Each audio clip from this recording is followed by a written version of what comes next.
Greetings Wonder, this is Atlas here and welcome to The Void. Today I'm going to be reacting and breaking down to the Elder Scrolls main theme, specifically the one from Morrowind. This is a very special request because it comes from one of my Patreon supporters, which is Sealost. And Sealost says, the Elder Scroll main theme. There's 3 versions of it, one for each of the last 3 titles in the series. The Elder Scrolls 3 Morrowind is what I recommend top. You've likely played some of the games, but I still love a breakdown even if it isn't your first listen ever. Here's a video with the 3 songs in order. All 3 together only adds up to about 8 minutes. I would say do them together since they are essentially heavy remixes of the first theme. Well, thank you Dovahkiin for your request and of course your incredible support. So yes, in this case I am familiar to at least a little bit of a degree to the Elder Scroll franchise, because I did play Skyrim when, nearly to the point that it was released, which was like one of the best games that I ever played, that is for sure. And it's incredible how big the community for the Elder Scroll grew with that game, because afterwards there were all these mods and all these additions to the game that made it even better graphically and in all sorts of ways.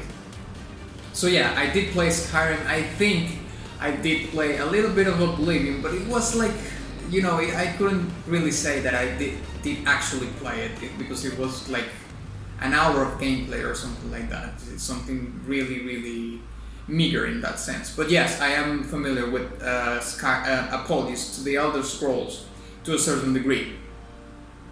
So we're gonna be focusing, of course, in the Morrowind theme, but we're going to be listening to the 3 themes together, and maybe we could at the end make a comparison in between them, but we're going to be focusing on the Morrowind one, okay? So, onward! Okay, the Elder Scrolls Morrowind, the theme, boom.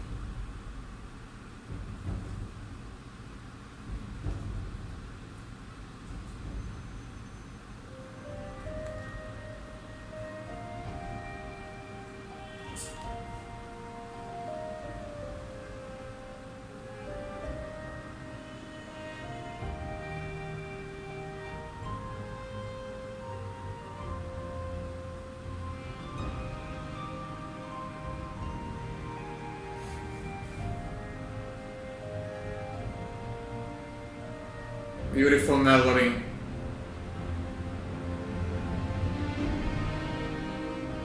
Ooh.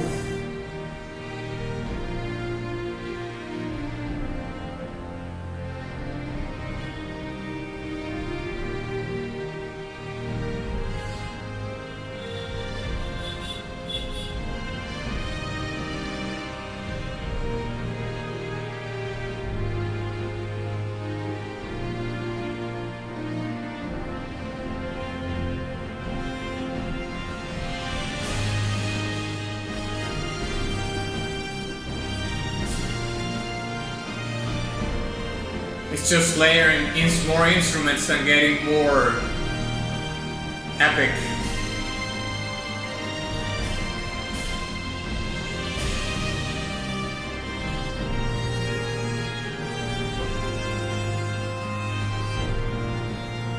It started to attenuate, yeah. That's what I thought that was going to happen. Like it reached the pinnacle of it, the apex, and then it started to attenuate all the layering.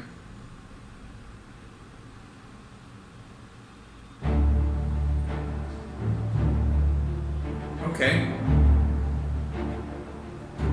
This must be the Oblivion one, I guess.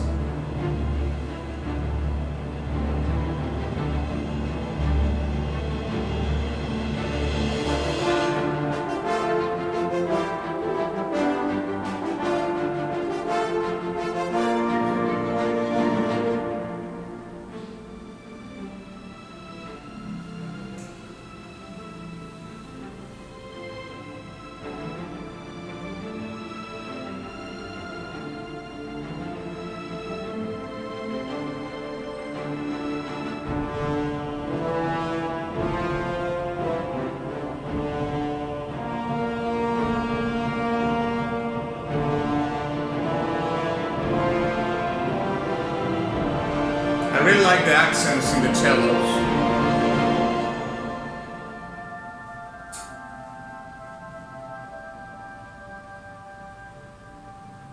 This transition was incredible.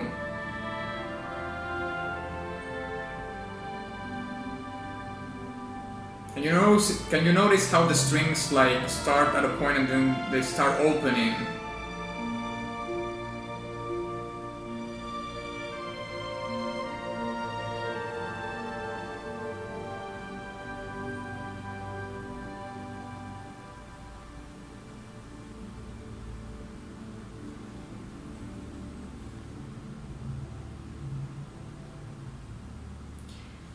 Wow.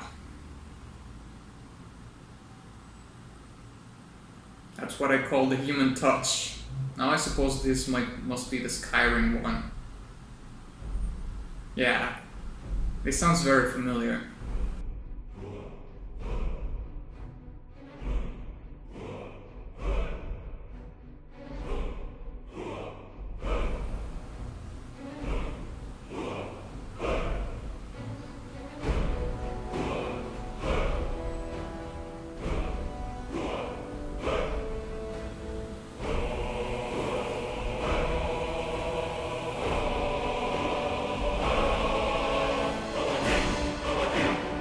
Yes, of course. Now this is the confirmation that this is the one from Skyrim. Yeah, I remember this one.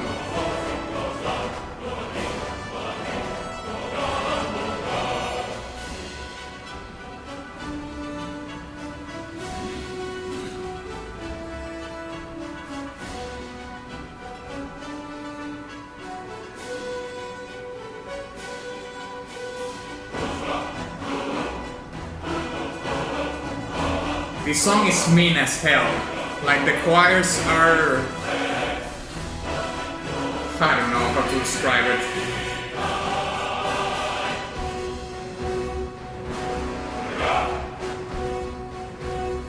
That's so awesome.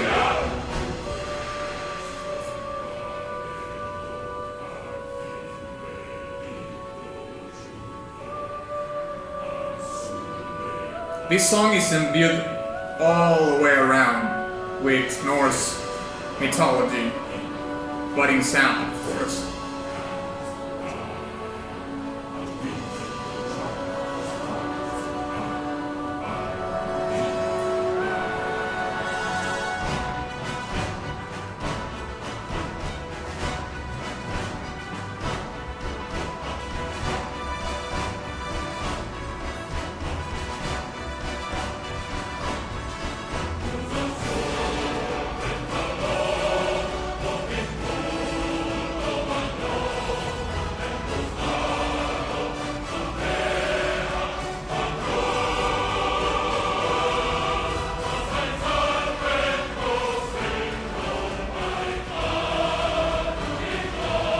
The choirs are definitely the highlight of this track.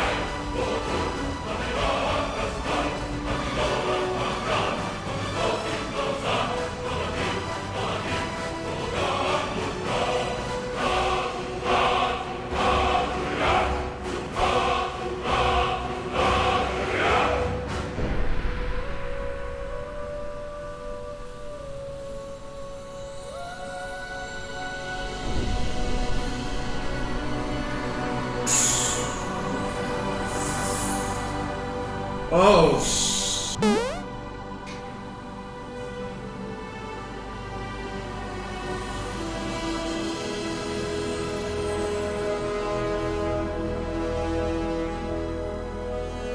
that was awesome.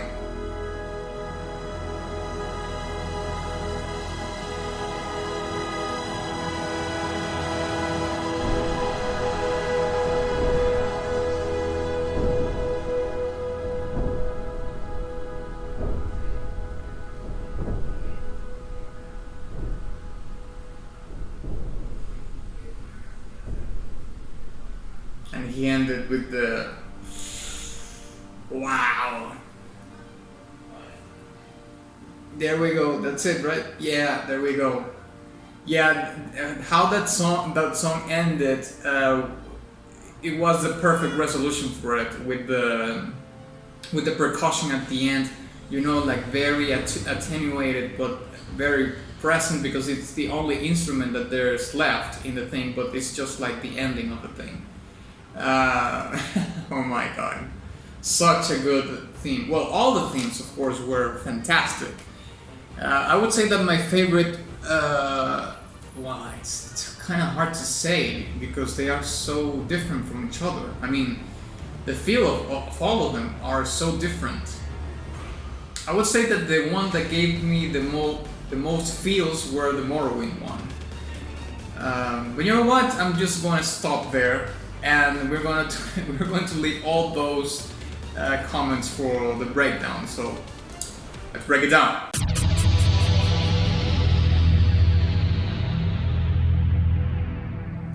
Okay, so let's start with, of course, the Morrowind theme.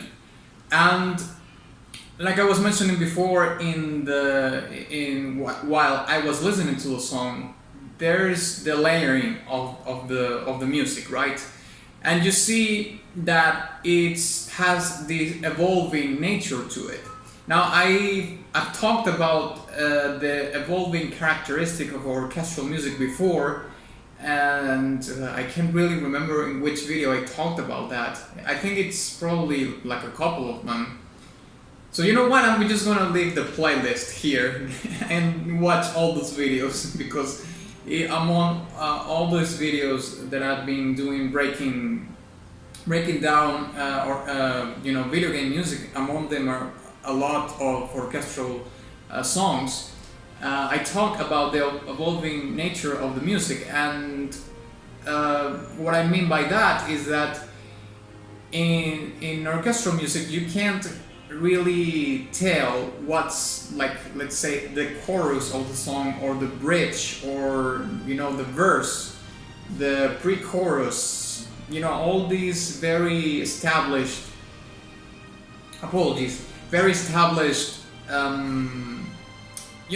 elements that build a song, that are the architecture of a song, which are very prominent in very popular ways of writing music, like in very popular genres of music, and that they are written that way, in a rock song or a pop song, a country song, whatever it may be, a hip hop song. They have those structures, that architecture in which you have these pieces and you construct the music based on them. Like the intro, the verse, maybe it has a bridge, then the chorus, or it's just verse, chorus, and outro, or something like that. And maybe there is, people can identify that in orchestral music, but for me, it's more, it flows like a river. It doesn't really have like, the river is here, then comes a dam, and then there's another part of the river here, and then comes a dam, because that's how I can understand it or interpret it as a way to understand it. I don't see it as sections, although of course you have the motif in the song, and you have an intro to the song because it starts with only the percussion and so on and so forth. There are sections in which you can say, yeah, this is the intro of the song and this is the outro of the song, but really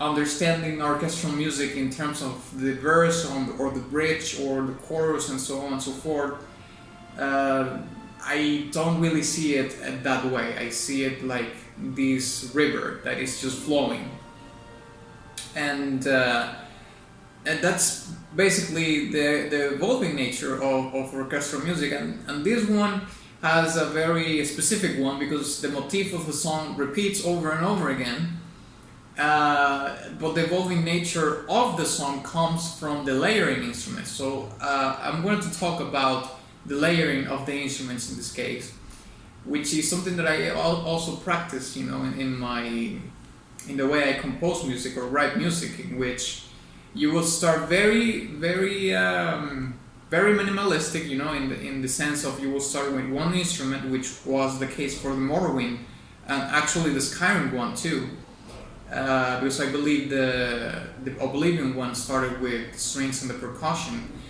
But you start minimal, you know, you start with one instrument and then just start adding instruments. So it's layers upon layers of things, right? So the layering in Morrowind is done by the percussion first, then comes the flute with the, I believe it's a xylophone that they're playing there, I'm not really sure.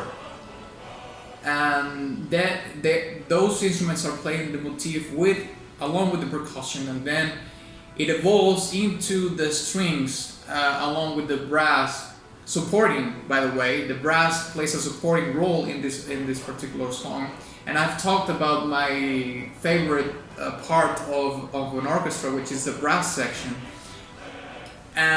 But certainly, I think that the brass section in this particular song had to be like in the supporting role, not in the main role, because the motif of the song is played better or suits better for strings, like 100%, I would say. So the brass has the supporting role. Notice that after the first section, it moves towards the string section. And it sounds, of course, like it's adding a lot more layers, because although it is a string section and or at least I visualize it as a single unit, it contains many strings, you know, so it's strings layered one on top of each other, or not so much on top of each other, I would say. It's more of a congruency of things, like a symbiosis of all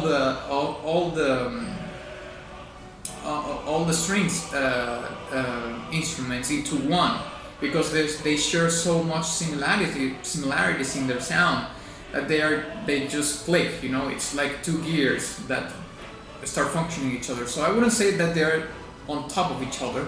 They are on top of the percussion though, but they work as a single unit, I would say. So maybe that's why they call it the string section, I don't know, but that's how I see it. And then it evolves again with another layering, which is when the percussion becomes more present, because you hear the cymbals introduced into the song. So the motif is still present, it's the same thing. The brass is just making accents in the motif to make it more epic and more grandiose.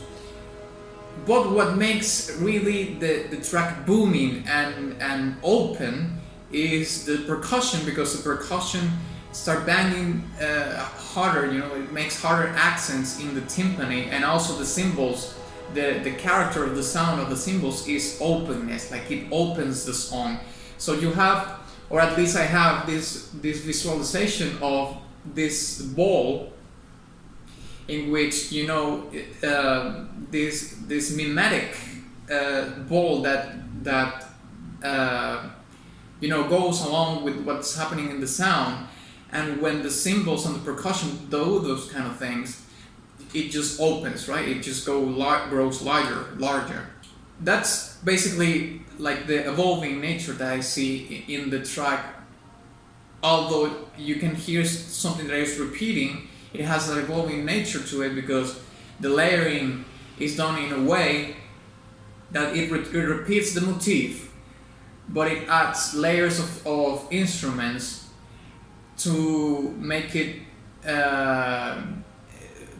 like it's going somewhere, you know, like even though the motif it's the same, it sounds like it's going somewhere, because the song grows in tone and atmosphere and feeling, and of course it gets to the climax. Oh my god, I'm sorry about that.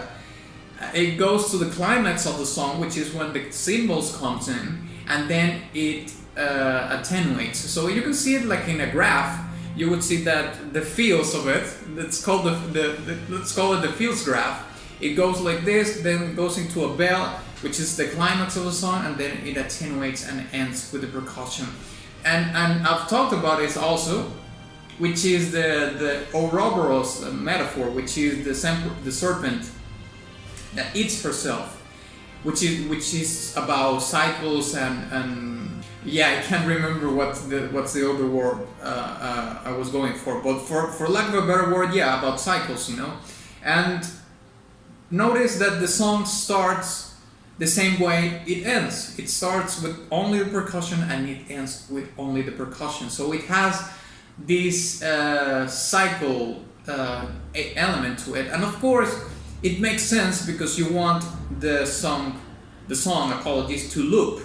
So what better way to loop a song than ending it with the same way you started it? So it's like the perfect match, you know, for the song to loop, and you want the song to loop because it's the main theme for a video game. Now I would like to talk about visualizing the orchestra, or visualizing the sounds, because I've talked about this in previous videos, but I think I haven't really talked about it, you know, more in depth. So I think that percussion, okay, let me rephrase this. Think of verticality, right? This is a round, and this is, you know, all that's on top of it, like from here to the sky, right?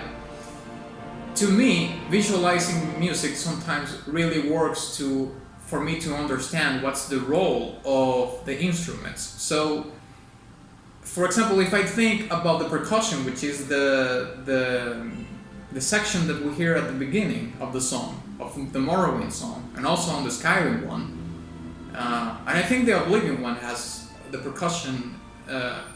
It starts with the percussion too, with percussion in it. I mean, so that's to me like the foundation of it, because the sound, it's heavy. Like you hear the percussion, it sounds heavy. It's like it's pounding something heavy, and you think of a timpani or drums or something like that, and you see the instrument that you think like that must be heavy. You know, you make all these comparisons and associations to the instrument, not only by the visual representation of them, but also by the sound of it. And you think, okay, this sounds heavy, so you place it on the ground because it weights. You know, it's very heavy, so it weighs. So it goes on the bottom attached to the floor. So to me, like the percussion and all these percussive instruments and everything that is on the low end, frequency-wise speaking, goes, you know, on the bottom, on the floor. And the bass also goes along with that, because you hear the bass and it sounds low and heavy. So you could say that it shares the foundation of what you're trying to build on the floor with it. Then you have the strings and the brass and all these sections that I would say go on top of it, because you would say, well, yeah, they could sound heavy sometimes, you know, but I don't think that they are as heavy as these ones. So you can place them maybe here, you know, maybe a little bit on top of it. They are not so much here in the sky, but you know, they are on top of the foundation. That's what you want to build. You want to build a song, then you have those elements, and you can, you know, start building it from top to bottom, if you will. You can start building it also from from bottom to top. That's what I'm trying to say. You can also build it from top to bottom, like I said before. But to me, that's going to depend on the creative process that you have, right? Okay, so let's carry on. You have the bottom, the foundation of the song, the foundation of the sound. You have the string and the bass here, apologies, which is, you could say, well, this is the mid-range. You could say it's in the middle, because something has to be on top of it, because we have steel instruments left, right? So we have the brass and the string sections here. You have already a bottom, something is going on top of it. So what it might be, well, The cymbals is one of them, because when you hear a cymbal, you can hear that it has this very open sound. It sounds kind of in the air, right? So when the cymbals come in, you can hear that the song opens and has this breathiness to it, like it's breathing. And you can also visualize this when you breathe as a human being. When you breathe, your thoracic box, is it called? I can't remember, but this section of your body opens up when you take the air. So that's kind of the visualization that I have also for cymbals of all these instruments that are on the top of the top, that you would say, okay, well, if the cymbals, if the brass and the strings are here, well, what's going on top of that is going to be even higher. So, well, you think about the sky and flying and airplanes and things like that, because this is the air part of the world, right? Curiously enough, the higher you go, the less oxygen there is, but forget about that. Let's say that we're not that high, okay?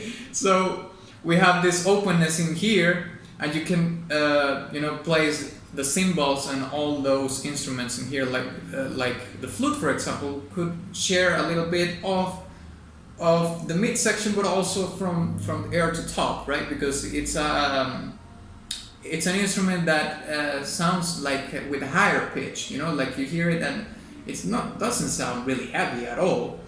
So you would say, well, yeah, it has this higher sound. So that's how you imagine the position of it in terms of verticality. That's what I'm trying to say. I hope I could make myself understood in a way.